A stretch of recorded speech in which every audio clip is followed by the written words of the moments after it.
எங்கே போகிறோன்னா கோயில் கொடைக்கு தேவையான பொருள்லாம் வாங்க ஒரு சின்ன ஷாப்பிங் தான் போகிறோம். அப்படியே நம்ம வீடியோ ஃபாலோ பண்ணிவிட்டு வாங்க. அப்படியே வீட்டிலேருந்து கிளம்பி எந்த கடைக்கு போகலான்னு சொல்லிட்டு டிஸ்கஸ் பண்ணிவிட்டு போயிட்டே இருக்கோம். அப்புறமா இது வந்து எங்கள் ஊர் காமராஜர் சிலை. இந்த சிலை வந்து எந்த ஊரில் இருக்குதுன்னு தெரிஞ்சால் மறக்காமல் கமெண்ட் பண்ணுங்கள். அப்படி நாங்கள் வந்த கடை தான் தேவஸ்ரீ ஃபேன்சி கவரிங் கடை. இந்த கடைக்கு தான் நாங்கள் வளையல் எடுக்க வந்திருக்கோம். வேலைக்கு வந்துட்டியா? நல்லா இருக்குல்ல, சூப்பர். இது நல்லா இருக்கு.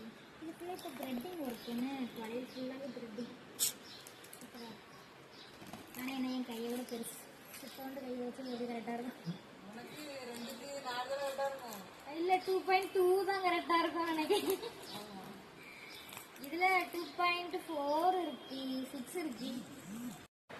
நீ வளையல் எடுக்க முடியும், அவ்வளோத்தையும் பரட்டி பரட்டி வச்சிருக்கா டப்பாவெல்லாம். எடுக்கவே வந்திருக்கேன், அதுக்குள்ள இப்படி போயிடுவேன். வேற அவ்வளோ வளையல் ட்ரெஸ் மட்டும் எவ்வளோ எடுக்கலாம் திருப்தியாகவே இருக்க மாட்டேங்குது. எடுக்க எடுக்க ஆசையாக தான் இருக்கு. எல்லாமே எடுத்துட வேண்டியது. வளையல் கடைக்கு போயிட்டு ஷாப்பிங் பண்ணியாச்சு. அடுத்து பிரேம் வந்து பால் குடம் எடுக்க போகிறான்ல, அதனால பால் குடத்துக்காண்டி குடம் வாங்க போயிட்டுருக்கோம்.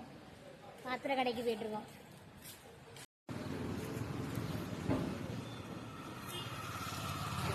இது நல்லா இருக்குல்ல? இந்த சைஸ் தான் எடுப்பாங்கன்னு நினைக்கேன். சரி, ஓகே.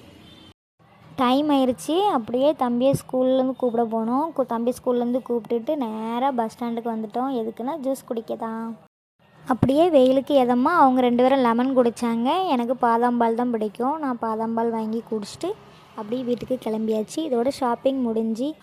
அப்புறம் மறக்காமல் நம்ம ஐடியா ஃபாலோ பண்ணிடுங்க.